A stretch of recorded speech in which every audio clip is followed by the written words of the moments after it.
Hello, this is Joni Rotten. I found this little video here. It's from 6 years ago, 2016, but it's from the Columbia Business School at the very center of business. They have this debate, the Bernstein debate, why Trump was inevitable. Professor Howard Rosenthal. So I wanted to play this. Very interesting. It's not very long. I think you'll find it interesting. It talks about the statistics of and why it was inevitable. So let's take a listen, and I'd love to know your thoughts here.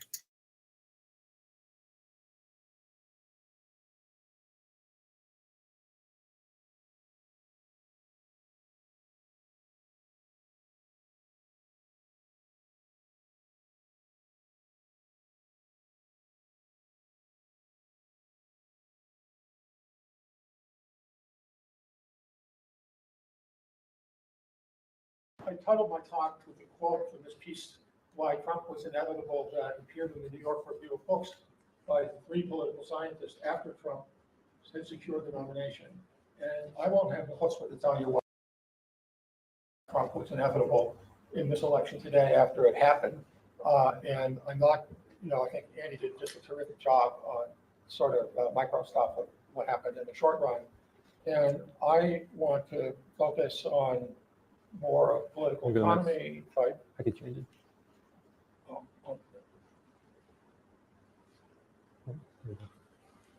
View. And I want to talk about the economic basis for lower income whites to move away from their traditional alignment. And the riff on that is this, of course, the Times has told us that this is exactly why Trump won. Okay. But at the same time, I want to talk about other trends that are moving elites toward the Democrats. So I want to, because in the long run, these kinds of things will matter, whether there's maybe another 2% shift or something at some other point in time. And the 2 points that I want to talk to you didn't come from research I've done. One is looking at campaign contributions of people that are in the Forbes 400, and second, looking at the campaign contributions of hundreds of thousands of physicians. Notice that there's been a view that the Times is a very long op-ed in the Times just before the election that progressives want to think that this is all about racism, bad views about women, and all this kind of stuff.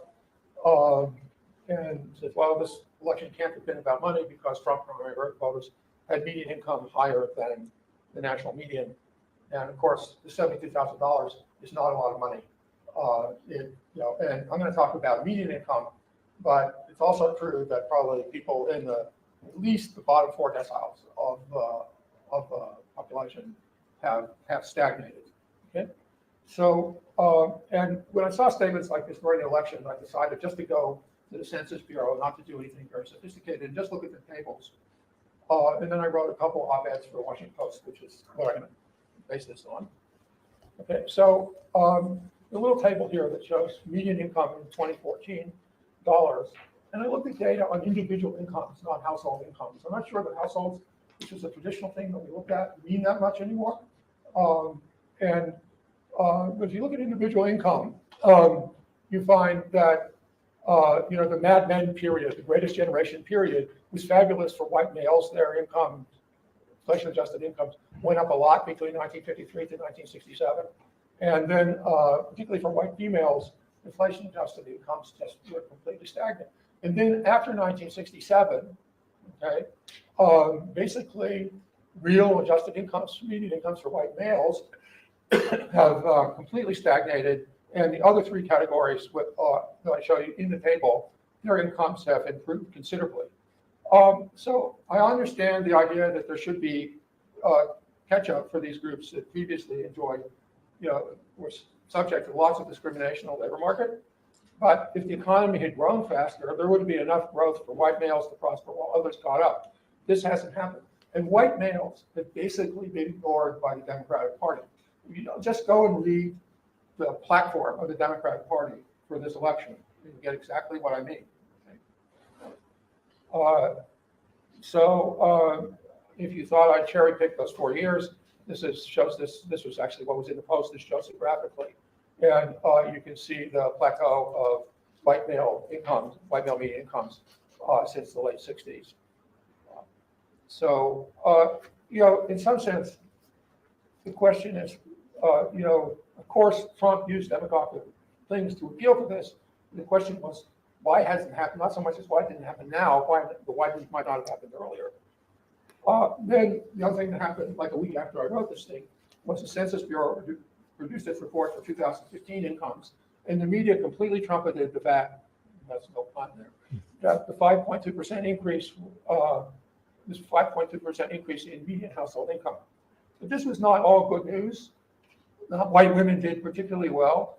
And then even if you look at some household incomes, so there are a lot of single adult households, and in the single adult households, the female-headed ones did better than the male-headed households.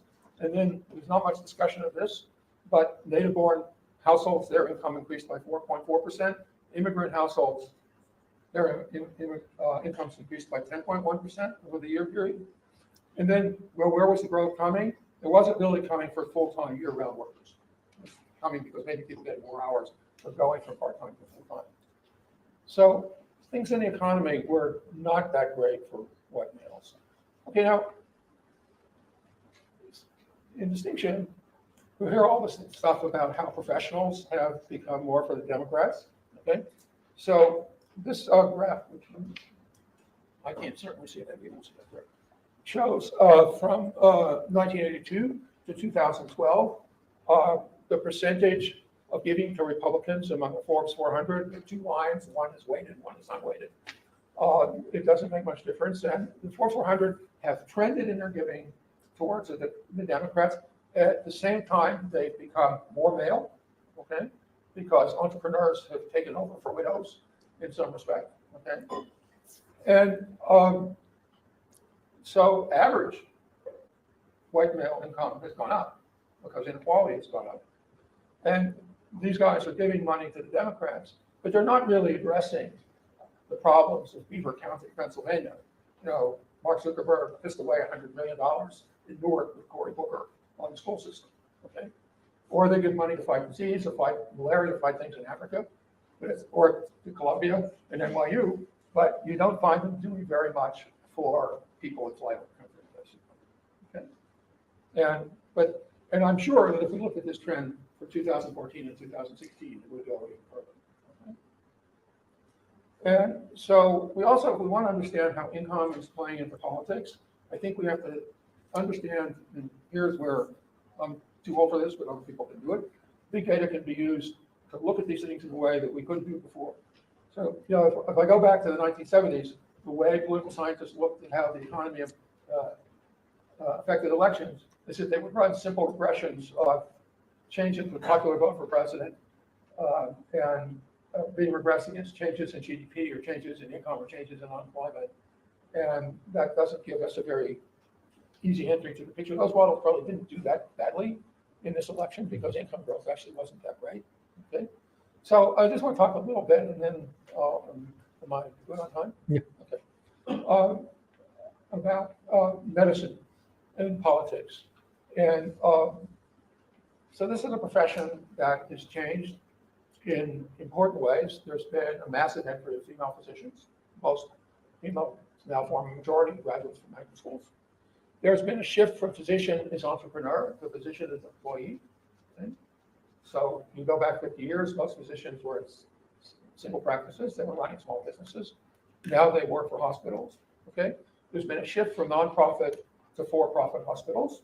Okay. And I also want to make you think about income differences by specialty. And so these are high-income professionals. Okay. The average income in most poorly paid specialty is about $200,000 a year. And there's been an overall trend to the Democrats. And how does this trend break down? So the first picture I'm going to show you is differences in, by the way, if you donate, over 99% of all physicians either donate exclusively to Republicans or exclusively to Democrats. There are no moderate donors, okay? And so this shows the trend since the 80s between men and women. You see a very pronounced gender gap. The gender gap among donors is much greater than the gender gap among voters. Okay. You see a big gap between physicians that work for for-profits and physicians that work for nonprofits. Okay. And now you see a big gap between surgeons who have stayed relatively Republican and pediatricians. Okay. You know, if you go skiing this winter and break your leg, you may have to be patched up by a Trump voter. Okay. There are these very large differences. At the same time, okay, income still matters to voting. Okay. So this picture shows you average percent given by specialty as against average income of the specialty. And you have the surgeons at the top and the pediatricians and the family doctors down at the bottom, and other kinds of things in the middle. Okay. So,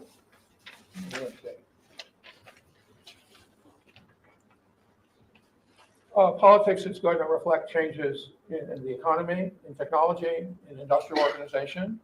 It's going to probably been impacted by stagnant white male income, by tech billionaires, and by things like the changing organization of medicine. Not all of these changes are the consequence of government policies. And so what thought is, before the next elections, what can Trump do for working class whites? Probably far less than they expect.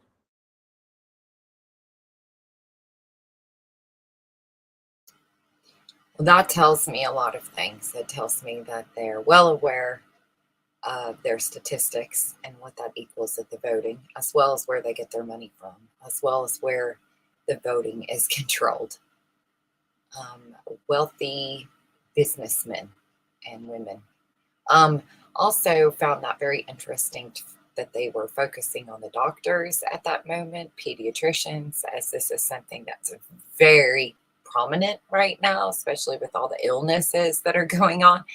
So as a doctor, if I'm watching trends and I'm reading all of my journals of medicine, then I'm aware of some of the things that are coming, and I'm going to put myself in the best place possible. So I found that to be interesting. Trump was inevitable. Doctors apparently really liked him. Some other businessmen. Anyway, food for thought for a minute.